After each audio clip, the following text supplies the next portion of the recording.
नमस्कार। मैं डॉक्टर लक्ष्मी शंकर कुशवाहा आज के इस वीडियो कार्यक्रम में आप सभी का हार्दिक स्वागत है, अभिनंदन है।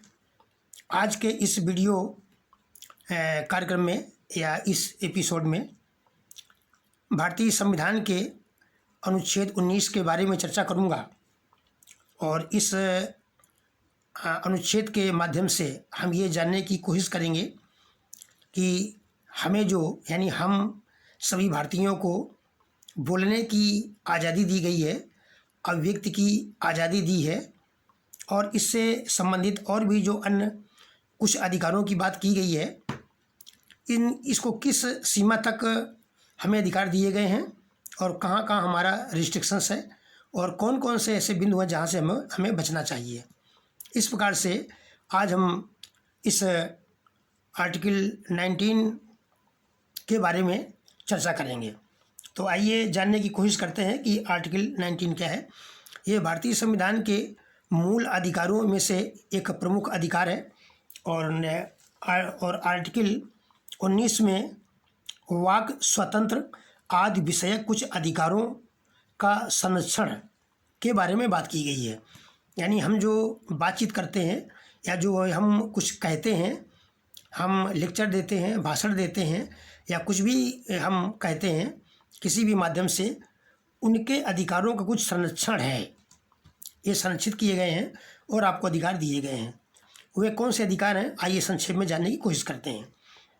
तो अनुच्छेद 19 के अंतर्गत इसका जो पहला खंड है, इसमें सभी नागरिकों को वाक स्वतंत्र और अभिव्यक्ति की स्वतंत्रता का, शांतिपूर्वक और निरायुध सम्मेलन का, संगम या संघ बनाने का, भारत के राज्य क्षेत्र में सर्वत्र आबाद संचरण का, भारत के राज्य क्षेत्र के किसी भाग में निवास करने और बस जाने का और कोई भी वृत्ति, उपजीविका, आधार या व्यापार करने का अधिकार होगा। ये भारतीय नागरिकों को ये अधिकार दिए गए हैं भारतीय संविधान में। और इसमें जो सबसे इम्पॉर्टेंट चीज़ है, ये जो इसका पहले अनुच्छेद 19 का जो उपखंड इसका एक है और इसमें भी का है, यानी पहला वाला है, वो वाक स्वतंत्रता और अभिव्यक्ति की स्वतंत्रता के बारे में चर्चा करता है। ये बहुत ही इम्पॉर्टेंट है। और वैसे भी आप देखते हैं कि जब हमारा भारतवर्ष गुलाम था, तब अंग्रेज़ों ने भारतीयों पर कई बार ऐसे कानून बना दिए कि उनको किसी भी रूप में बोलने की, अभिव्यक्ति की आज़ादी पर अंकुश लगा दिया गया था। देश आज़ाद हुआ और हम भारतीय ब्रिटिश शासन से जिस प्रकार से पीड़ित थे, वो चीज़ हम आज़ाद भारत में पीड़ित न हों, इसीलिए संविधान में ये हमारी अभिव्यक्ति की आज़ादी का प्रावधान किया गया। अब अभिव्यक्ति की आज़ादी क्या है? अभिव्यक्ति की आज़ादी ये है कि यदि हम आपस में कोई बातचीत कर रहे हैं या हम एक सरकारी कर्मचारी, अधिकारी की हैसियत से बात कर रहे हैं, हम किसी पार्टी या संस्था के एज ए लीडर बात कर रहे हैं या हम कोई सरकारी पदाधिकारी के रूप से बात कर रहे हैं, तो हमें अपनी बात, कुछ भी हमें कहने का अधिकार है। किसी भी प्रकार की बातचीत कहने का हमें अधिकार है। वो चाहे हम अकेले बातचीत करें या चाहे हम लेक्चर में बात करें, भाषण में बात करें, या हम चाहें, दूसरी बात है अभिव्यक्ति स्वतंत्र। अभिव्यक्ति में उसमें लिखने पढ़ने में भी आ जाता है, चाहे हम कोई लेख प्रकाशित कर दें, पुस्तक प्रकाशित कर दें, अखबार, मैगजीन, कुछ भी। इसके साथ साथ अभिव्यक्ति की और भी कई तरीके होते हैं। कुछ सांकेतिक अभिव्यक्ति भी होती है जिसमें हम भाषा का प्रयोग नहीं करते हैं, ना मौखिक ना लेखन के माध्यम से हम भाषा का प्रयोग न करते हैं। हम कुछ सांकेतिक चिन्हों के द्वारा भी अपनी बात को कहते हैं, वो भी हमारा अभिव्यक्ति का ही अंग है। तो इस प्रकार से हम प्रयोग कर सकते हैं। लेकिन यह जो प्रयोग हैं सकारात्मक होने चाहिए और ये किसी व्यक्ति का मान अपमान और इरादे बस उसका इंसल्ट करने के लिए नहीं होना चाहिए। ये बात व्यक्तिगत जीवन में आपस में भी ध्यान रखना चाहिए। और यदि हम किसी संस्था के पदाधिकारी हैं, संस्था सरकारी हो, गैर सरकारी हो, कुछ भी हो, हम जहाँ भी बात करें वहाँ हमें ये ध्यान रखना है कि हमारी ये जो भाषा हम प्रयोग कर रहे हैं, जो भी हम लेक्चर दे रहे हैं, भाषण दे रहे हैं, इसमें किसी व्यक्ति, जाति, धर्म, क्षेत्र या सरकार का या किसी व्यक्ति का, अंतर्राष्ट्रीय जगत में किसी व्यक्ति का या संस्था का अपमान तो नहीं हो रहा है। अगर ये अपमान हो रहा है तो हमको उस प्रकार की भाषा से बचना है।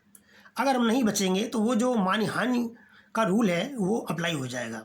और ये बात हमें, यदि हम किसी भी पार्टी के लीडर हैं, चाहे नए लीडर हो या पुराने लीडर हो, चाहे वो विधायक हो, मंत्री हो, अधिकारी हो या चाहे सर्वोच्च सत्ताधीश हो, जब भी वो अपनी भाषा प्रयोग करें उनको ये ध्यान रखना चाहिए कि हमें संवैधानिक भाषा का प्रयोग करना है और संविधान के दायरे में भाषा का प्रयोग करना है।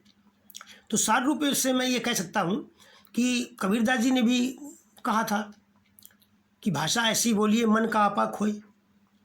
अपने में अहंकार नहीं होना चाहिए, संवैधानिक भाषा बोलनी चाहिए, किसी का अपमान न हो। और किसी का अपमान स्त्री पुरुष, गोरे काले, क्षेत्र, किसी आधार पर कोई मान अपमान की भाषा नहीं होनी चाहिए। अच्छी भाषा का प्रयोग करना चाहिए। एक तो ये बात है। अब ये वाक्य स्वतंत्र में व्यक्तिगत भी हो गई, संस्थागत भी हो गई। अभिव्यक्ति में इसमें फ्रीडम ऑफ द प्रेस है। हम जो भी मैगजीन, पत्रिकाएं निकालते हैं उसमें भी बहुत से आप पढ़ते होंगे, देखते होंगे कि कई लोग जानबूझकर या धोखे से आपत्तिजनक बात कर देते हैं, आपत्तिजनक लेख लिख देते हैं, लेख लिखते हैं या कुछ चित्र बना देते हैं, तो वो भी मानहानि के दायरे में आता है। तो हमें ऐसा नहीं करना है। हमें अपने अधिकारों का सदुपयोग करना है, दुरुपयोग नहीं करना है। यदि कभी कभी ये भाव आता है कि मैं इतना ताकतवर हूँ, बलिष्ठ हूँ, जाति बस, धर्म बस या पावर बस, लेकिन ऐसा है कि जब भी कभी ऐसी बात हो जाती है जो कानून के प्रतिकूल है तो वो फिर कानून की गिरफ्त में ले लेती है और फिर कानून के सामने बड़े बड़े अत्याचारियों को न्याय की गुहार लगानी पड़ती है। ऐसा भविष्य में ऐसा भूतकाल में पाया गया है। वर्तमान में भी आप देख सकते हैं और आप नेट में देखेंगे तो ढेर सारे आपको रेफरेंस और एग्जाम्पल आपको मिल जाएंगे। अब इसका जो दूसरा क्लाज आता है, दूसरा क्लाज नहीं, क्लाज वही है इसका एक का। ये पहला तो हो गया वाक स्वतंत्र और अभिव्यक्ति की स्वतंत्रता। दूसरा है शांतिपूर्ण और निरायुध सम्मेलन। इसमें आर्टिकल 19 में आपको जो सम्मेलन करना है, सम्मेलन कर सकते हैं, वो पीसफुली होना चाहिए, शांतिपूर्वक होना चाहिए, शांति भंग नहीं होना चाहिए, ज़्यादा शोर शराबा हो हल्ला, लोगों की अशांति नहीं होनी चाहिए, किसी प्रकार से में जो पब्लिक आर्डर है उसमें व्यवधान नहीं होना चाहिए, और निरायुध और बिना विदाउट आर्म। आप कोई शस्त्र या सशस्त्र आप ना आंदोलन कर सकते हैं और ना ही आप सम्मेलन कर सकते हैं, ना ही कहीं आप जमावड़ा लगा सकते हैं। क्योंकि यदि आपको पता नहीं है और आप महसूस करते हैं कि मैं ऐसा कर लूँगा, तो उसके लिए तमाम केंद्र लेवल के और राज्य लेवल के तमाम कानून बने हैं और उन कानूनों का भी सामना करना पड़ सकता है। इसलिए हमें शांतिपूर्वक और निरायुध सम्मेलन करना है। तीसरा है संगम या संघ बनाने का। हम कोई भी संगम बना सकते हैं, मतलब कहीं हम इकट्ठे हो सकते हैं। संगम माने इकट्ठे होने का। आप कहीं इकट्ठे हो सकते हैं और कोई संस्था को रजिस्ट्रेशन करा सकते हैं। वो संस्था आपकी धार्मिक, सामाजिक, राजनीतिक कोई भी हो सकती है, लेकिन उसमें ध्यान ये रहे कि वो संस्था ऐसी बनानी है कि उसमें सरकार ने गाइडलाइन दिया है वो भी सकारात्मक कार्यों के लिए होनी चाहिए और उसमें किसी देश का, किसी का अपमान के लिए, कोई प्रतिकूल भावना के लिए उद्देश्य से संस्था का रजिस्ट्रेशन नहीं कराना चाहिए और ना ही ऐसे संगठन बनाना चाहिए। संगठन के माध्यम से जो भी बातचीत होती है उस बातचीत को भी या उस अपनी वाणी को, उस अभिव्यक्ति को, या जो भी हम प्रवचन दे रहे हैं या कुछ भी कर रहे हैं, ऐसा प्रवचन ना हो कि हम ऐसी व्याख्या न करें कि समाज में सामाजिक, धार्मिक सौहार्द के लिए खतरा उत्पन्न हो जाए, और ये चीज़ ठीक नहीं है। इसलिए हमें अपनी जो भी अधिकार दिए गए हैं उन अधिकारों का सोच समझ करके और सकारात्मक भूमिका के लिए प्रयोग करना चाहिए। अब इसके बाद नेक्स्ट पॉइंट है भारत के राज्य क्षेत्र में सर्वत्र आबाद संचरण का। एक ये भी मुख्य हमें अधिकार दिया कि हम भारतवर्ष के किसी भी क्षेत्र में जा कर के हम घूम सकते हैं, वहाँ जा सकते हैं। लेकिन यदि किसी क्षेत्र में सरकार ने उस क्षेत्र के हित के लिए या पूरे देश के लिए कोई विशेष कानून बनाती है, तो संसद को ये अधिकार भी दिया गया है कि वो इस कानून के रहते हुए ऐसा भी कानून बना ले कि जहां आपको अबाध रूप से जाने न दे। ये समय कुछ समय के लिए हो सकता है, लेकिन ये जो सरकार अपनी मनमर्जी से नहीं कर सकती, इसके लिए उसको मंत्रिमंडल की मंजूरी लेनी पड़ेगी और जनता के चुने हुए जो जनप्रतिनिधि हैं उनकी मंजूरी से ही वो कानून बनेगा। और यदि अध्यादेश के माध्यम से अगर कोई कानून लाया गया है तो उसको निश्चित समय की अवधि के बाद उसको संसद में पास कराना पड़ेगा, नहीं तो कानून स्वतः निरस्त हो जाएगा। यदि दोनों सदन चाहेंगे तो फिर उसको मंजूरी दे देंगे तो वो नियम लागू हो जाएगा। इसमें आपको ये जो अधिकार दिया गया है आबाद मतलब बिना किसी बाधा के देश के किसी भी क्षेत्र में जाने के लिए, तो उसमें कहीं कुछ समय के लिए सरकार रजिस्ट्रेशन लगा सकती है और सरकार को इस पर कानून बनाने का अधिकार है। अभी आपने देखा होगा कि भी कुछ समय पहले जम्मू कश्मीर में कुछ जब वहाँ का जो राज्य था केंद्र शासित प्रदेश बना, तो कुछ समय के लिए सरकार ने ऐसा कानून बना दिया और वहाँ पर सामान्य जनों के आवागमन पर रोक लगा दिया गया। और धीरे धीरे जैसे जैसे स्थिति सामान्य होती जाएगी वैसे उसको वो वहाँ पे आवागमन खोल देगी। तो इस प्रकार ये सरकार का, केंद्र सरकार का अपना एक सर्वोच्च अधिकार होता है। अब दूसरा है भारत के राज्य क्षेत्र के किसी भाग में निवास करने और बस जाने का। ये संविधान में प्रत्येक नागरिक को अधिकार दिया गया है कि भारत के किसी राज्य का या केंद्र शासित प्रदेश का व्यक्ति किसी राज्य में जा सकता है और बस सकता है। ये एक सामान्य आपका मौलिक अधिकार है, फंडामेंटल राइट है, कोई डिनाई नहीं कर सकता है। लेकिन कई राज्यों में ऐसा देखा गया है कि कुछ राज्यों ने अपने, जैसे कुछ पूर्वी भारत के राज्य हैं, उन्होंने अपने राज्यों में कहीं कहीं जाने के लिए कुछ निश्चित समय के लिए उन्होंने प्रतिबंध लगा रखा है, वो क्षेत्र प्रतिबंधित कर रखा है और वहाँ आप नहीं जा सकते, उनके कुछ रूल है और निर्बाध रूप से अब नहीं जा सकते हैं, न बच सकते हैं। वहाँ पर उनकी अनुमति लेनी पड़ेगी और वो राज्य सरकार ने वहाँ पर कानून बना रखा है। और ये जो राज्य सरकार ने कानून बना रखा है ये किसी भी दशा में केंद्रीय सरकार के नियमों के प्रतिकूल नहीं होगा, संसद के प्रतिकूल नहीं होगा या संविधान के प्रतिकूल नहीं होगा। लेकिन आपको कुछ समय के लिए या आंशिक रूप से आपको कुछ समय के लिए रिस्ट्रिक्शन आपके ऊपर लगाए जा सकते हैं। और ये तब लगाए जा सकते हैं जब ये राज्य सरकार को या केंद्र सरकार को ये पक्का पता हो जाए कि आपके ऐसे करने से या किसी व्यक्ति के ऐसे करने से या किसी दल संगठन के ऐसा करने से उस क्षेत्र में अशांति हो जाएगी या राष्ट्र की प्रभुसत्ता, एकता, अखंडता पर आंच आ जाएगी। ये सारी चीज़ें हैं। दूसरा और है कि कोई भी वृत्ति, उपजीविका, व्यापार और कारोबार करने का अधिकार होगा। एक व्यक्ति, आप किसी भी राज्य में रहते हैं और आपकी स्थिति कैसी भी हो, आप किसी भी भारतवर्ष से किसी राज्य में जा कर के आप वहाँ पर कोई वृत्ति मतलब आप नौकरी कर सकते हैं, शिक्षक बन सकते हैं, कोई भी अपना कर सकते हैं, उपजीविका कर सकते हैं, कोई ऐसा काम कर सकते हैं कि किसी के साथ सहयोग कर सकते हैं, आप व्यापार कर सकते हैं या कोई कारोबार कर सकते हैं। आप जो भी करेंगे व्यापार करेंगे तो हर प्रकार के कार्य को, आप खेती करें, किसानी करें, मजदूरी करें, वहाँ फैक्ट्री लगाएं, कुछ कराएं, आपको ये करने का अधिकार होगा। लेकिन ये अधिकार होगा, लेकिन इसमें भी एक रूल है कि वहाँ के जो राज्य हैं, आपको उस क्षेत्र में जिस भूभाग में आप कार्य व्यापार करने जा रहे हैं, बसने जा रहे हैं, आप वहाँ के आपको स्थानीय जो विधि सम्मत कानून है उनको भी आपको मानना होगा। ये इतने इसमें प्रावधानों का वर्णन किया गया है, जिक्र किया गया है, यानी उपबंधित किए गए हैं। और इसमें मुख्य रूप से है अभिव्यक्ति की स्वतंत्रता। अब अभिव्यक्ति की स्वतंत्रता में एक बात ये ध्यान देने की बहुत ही आवश्यक है, अति आवश्यक है कि हम जब भी कोई बात करें सार्वजनिक स्थानों में, सार्वजनिक कार्यालयों में, सार्वजनिक व्यक्तियों के लिए या कहीं करें, घर में करें, बाहर करें, तो हम ऐसी भाषा का प्रयोग करें जो संसदीय भाषा हो, किसी के लिए अपमान न हो, वो अपमान एक व्यक्ति का, किसी जाति का, किसी धर्म विशेष का न हो, ये सारी चीज़ें हैं।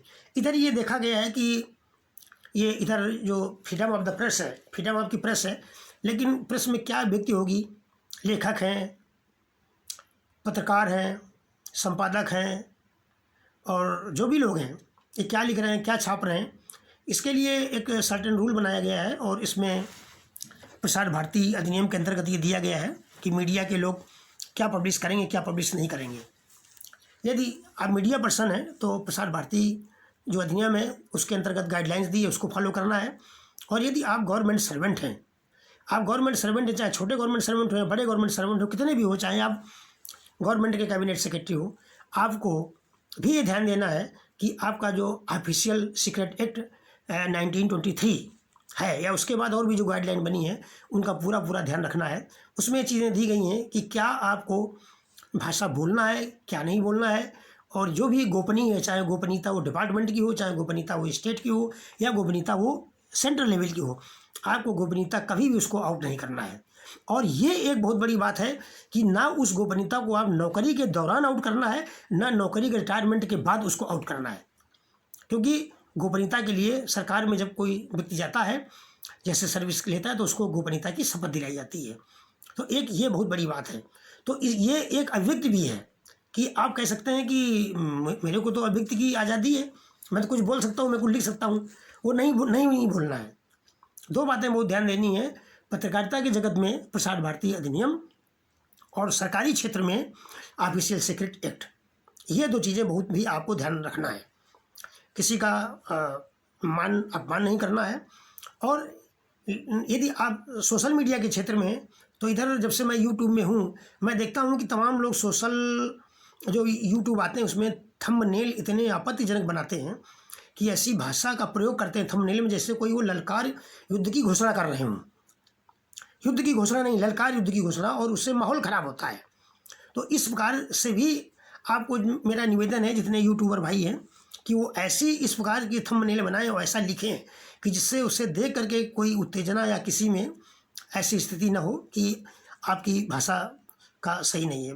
भाषा आप कुछ भी प्रयोग करें, भाषा का अर्थ वही होता है।